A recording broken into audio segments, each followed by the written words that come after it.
That was one of the boring days. After searching the web, intending to find interesting topics of the next expedition, I came across a picture of a very old bamboo bridge. The description in the photo stated it was built by the Konyak tribe, a headhunting tribe surviving to this day in India. This was it. Almost immediately, I decided this place will be my next adventurous spot.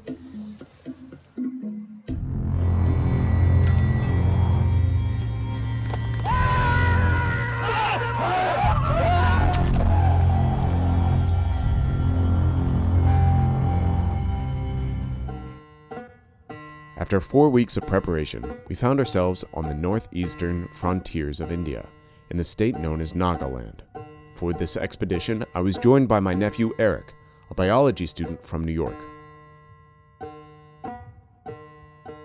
Nagaland is one of the youngest states in India, bordering with Myanmar, formerly Burma. The capital of this state is Kohima. In the most northern side lives the famous Konyak tribe, the goal of our expedition. Nagaland is a mountain region formed from the deepest valleys of the Brahmaputra River, which grew up to over 3,000 meter in height peaks, creating picturesque scenery in the vibrant color of the rising sun. Celem naszej wyprawy jest dotarcie do ostatnich żyjących jeszcze wojowników z plemienia Konyak, ostatnich łowców głów XX wieku. Headhunters are a term that arouses respect and fear. The human head represents the core of our personality and the source of our spiritual strength. For the Konyak, they were more than just trophies. According to their mythology, in the head contained soul, strength, and power. Konyak warrior did not cut off the heads just to kill. They killed to get them. On our way to the Konyak settlement to stop at the Kasima Heritage Village. There we attended the Hornbill Festival, the biggest festival of the indigenous tribes of Nagaland. The festival is named after the Indian hornbill bird, which is the symbol of welfare and fertility. The hornbill's call resembles the roar of a tiger, which embodies the quintessential warrior. This deeply connects it to the Naga people. Jesteśmy na festiwalu dzioborosca, zwanym też festiwalem festiwali, gdzie co roku 16 plemion spotyka się, aby zaprezentować swoją starą kulturę, tradycje przez muzykę, taniec i śpiew. The 9-day Hornbill Festival is a colorful mix of dance, song, music, and games performed by the indigenous people. It is also the perfect opportunity to take photos of the natives in traditional garments. For many of the Naga people, this festival is a momentary return to ancestral traditions and beliefs from which the Nagaland warriors are proud of.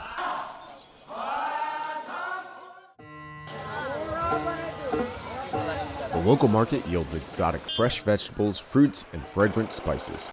Among the baskets of dried fish, mealworms, and silkworms, known as local delicacies, these worms can be eaten alive or even baked and stuffed on a bamboo stick. As one travels around the market, you may notice that people eat animals not typical to the Western palate. You can find guinea pigs, rats, and even cats and dogs. Stewed cat has reportedly excellent warming properties and is said to even cure fevers and joint diseases. Dog and smoked hams and sausages are considered a delicacy because of the delicate and flavorful meat. Lard with dog is said to help cure asthma and skin diseases. The regional market is undeniably the best place to get to know the local delicacy. Nagaland is a mountainous terrain covered with wet jungles, mostly forgotten by the outside world. For centuries, it has been home for warlike tribes of headhunters and fanatic skull collectors. Due to the wet mountainous terrain, most of the villages are only available in the dry season to visitors. When the monsoons start, the muddy roads turn into swift streams, isolating many of the villages. The Konyak villages were built in strategic locations, mostly on hilltops, where they could easily monitor the surroundings and defend themselves against attacking neighboring tribes.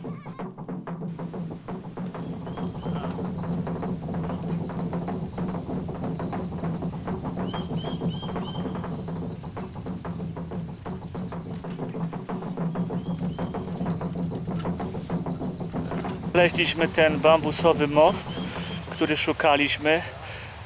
Takie mosty łączyły wioski ze sobą, które były położone wysoko na wzgórzach, na szczytach. W razie ataku, konfliktu po prostu te mosty były palone i utrudniony był dostęp do broniącej się wioski.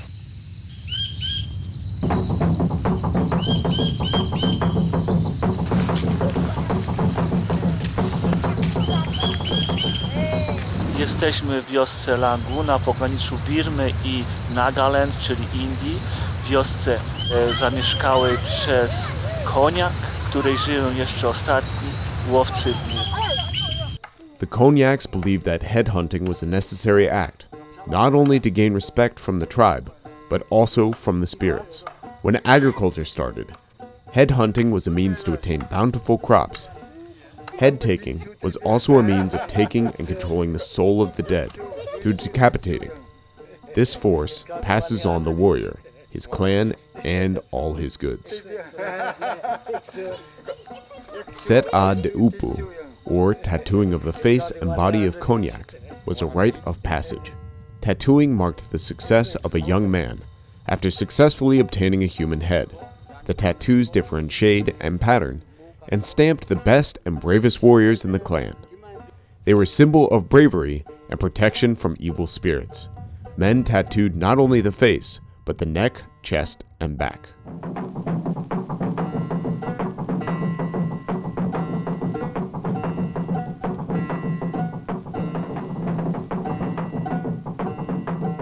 Yawang, his name is Yawang, one of the Konyak warrior and father of my friend. You can see the tattoo on his face. It signifies or it symbolizes that he has hunted human head in his time.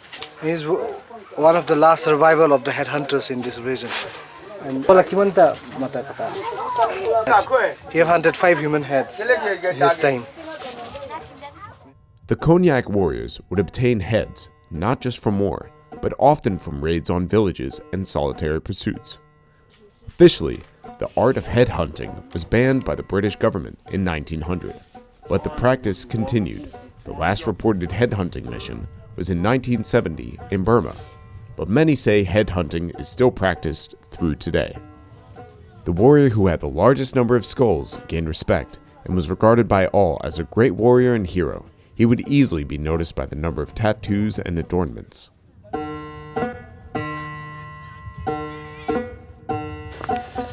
The Cognac Cottage is built on a set oval design and is made of local bamboo. The spacious interior consists of several partitions, creating rooms for various purposes, including cooking, sleeping, and as a pantry for storage products, such as vegetable, maize, rice, and meat. In the center of the cottage, there is always a fireplace, and above it is an area designed for drying meat, vegetables, and firewood. The lower level is to smoke dry the meats here. You skew it, the meats, everything is skewered, and then you put it here for the dry. Then you have for chilies or other small spices, you put it here. On top, it's the firewood you keep.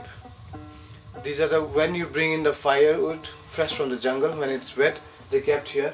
And once it's dried, then they put accordingly up here. And then next again you put the fresh firewoods here. Then you can see the baskets they have kept. It's a new one, and then they kept it over the fire to get it smoked, or so that there is no termite or any insects infect the baskets. And that way it's also make it more stronger out of the carbon, whatever it's gathered there. It makes the basket stronger, and then no insects can infect this basket. This is a bed made out of one piece of wood from one tree trunk. And this symbolizes the bed for the king or the chief of the house or chief of the village. They have a specific, very well designed bed. In other tribes, they do not have like a specific bed for the men. So, and with that, you see the different size and shapes of machete or dao, which is locally called here. And these are used in olden days to cut firewood, to cutting heads, head hunting, and animal hunting. They have done used for that, the real one. Then you have many trophies like, which is Barasinga, the deer antelope, the stag. It's called Barasinga in Hindi. Trophy, there are a couple of more here, and then you see the gongs. These are the prize possession for any family to have this, because in olden days this used to be very expensive metal. Like now in modern day you have the gold. So, the gong used to represent your wealthiness in the society, as many as you have, and most, as being the chief, he must have received some as a gift and some he must have bought from by himself.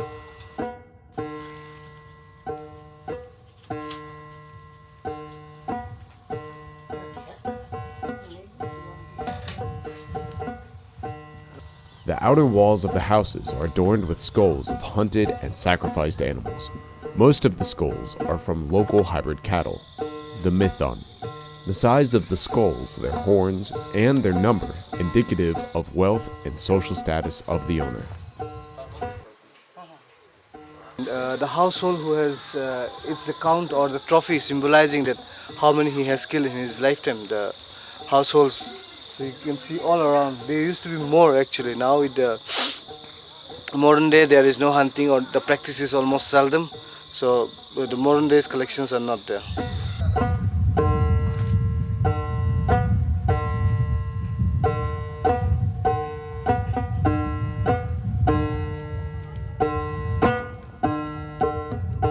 Each village has a unique form of governing systems. The societies were egalitarian, but there was a hereditary chief. The chief, with many other elder men, would make decisions on when to hunt, grow crops, and go on raids.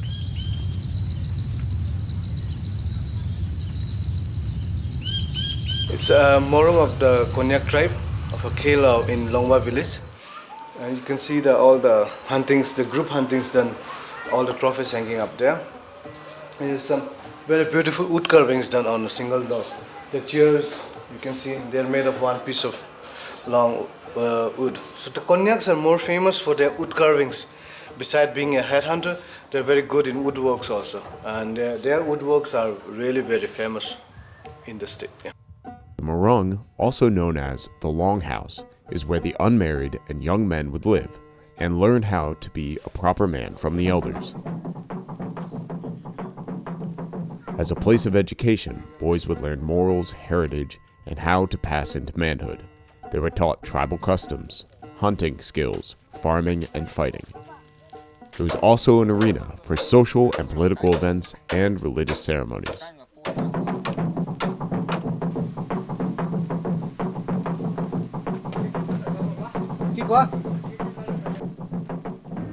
In front of the Longhouse was sitting a wood drum called a shum.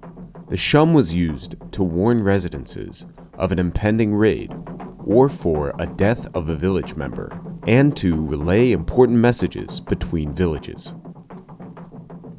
The Naga's drums carved with the symbols that represented the history of the village. The size and number of ornaments represented the wealth and prestige of the inhabitants. With 16 different tribes and many sub-tribes came multiple dialects, so a common Pagain language formed called Nagamese, allowing the tribes to not only communicate with each other, but also the Assamese people. I didn't got it. Konyaks were originally animists, believing in many different spirits, but all these spirits were ruled over by one god called K Wang. Marriages were monogamous, except for the chief of the village, as he could have several wives and concubines.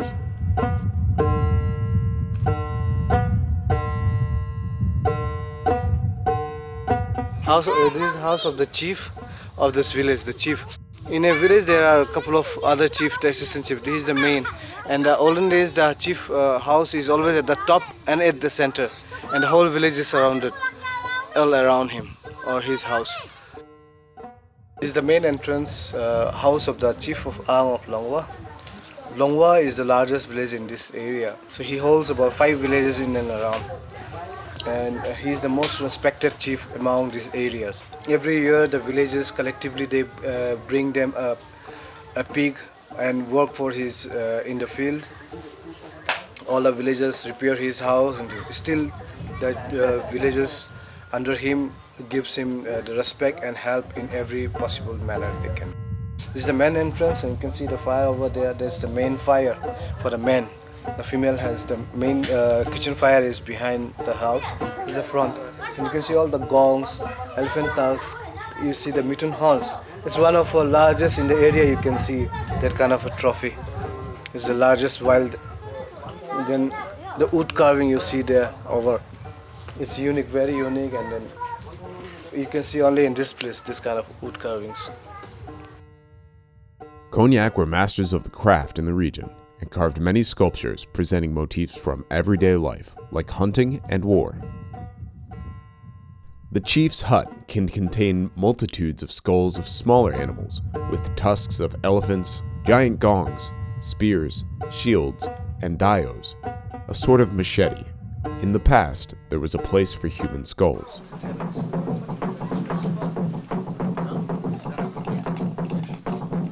The tradition of opium smoking is an important part of the Cognac culture, since it was introduced by the British during the colonial times. In a world where a hunter at any time could become a victim himself, opium could, for a moment, give the illusion of security and happiness. It became even more important as the Nagas tried to accept the end of their old way of life. Today, opium is smoked by all men, using the ritual of pipes made of bone or bamboo called kite sang.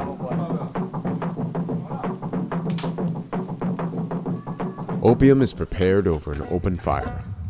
A fiber with the opium in it is put into a metal spoon. The spoon is kept over a fire until a brown syrup starts to bubble. The syrup is then mixed with shredded banana leaves and pushed into a pipe. Now ready to be smoked, the man can vaporize it with a piece of glowing coal.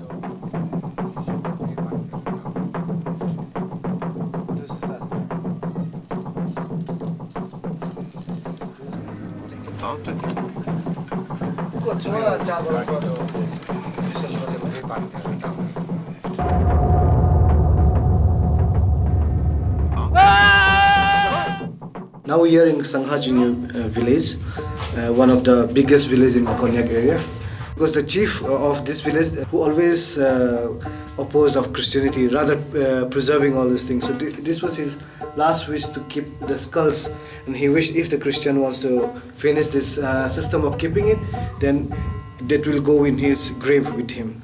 But otherwise, nobody will touch the skulls. It should be in the display because it shows to the younger generation. It will be a window to let them know that how their ancestors or the grandfathers were used to do. They were headhunters. Because if everything is finished, even if you tell the story to their kids, they won't believe. Your kids won't going to believe you because there is nothing to prove yourself that you are a headhunters.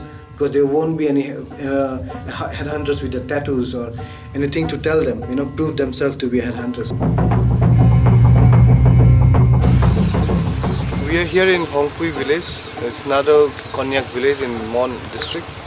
And you see the stones, the monolith standing here, is depicting every time the olden generations, whenever they have a head cut or head hunting, they commemorate themselves putting one stone here. It's symbolizing and respect giving to the warrior.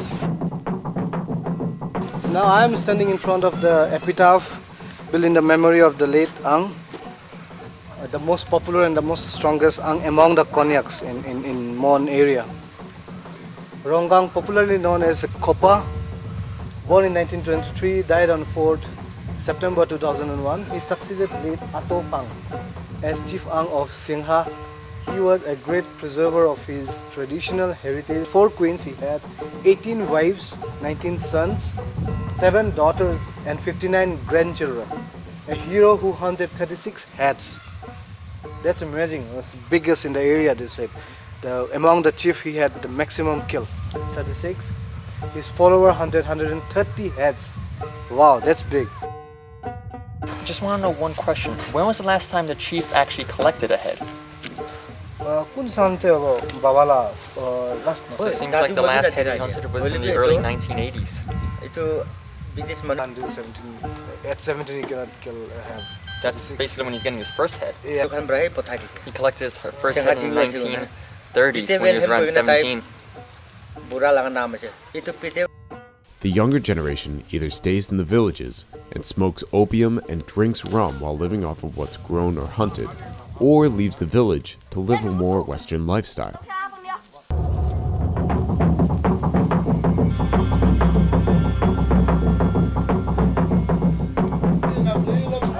The old men, once ruthless warriors, have resorted to chewing betel nut, reveling in the glory of the old days as they watch everything they once knew change faster than they can realize. These are the last generation of headhunters. When they die, they will take to the grave of a local tradition, a unique history, and their famous tattoos.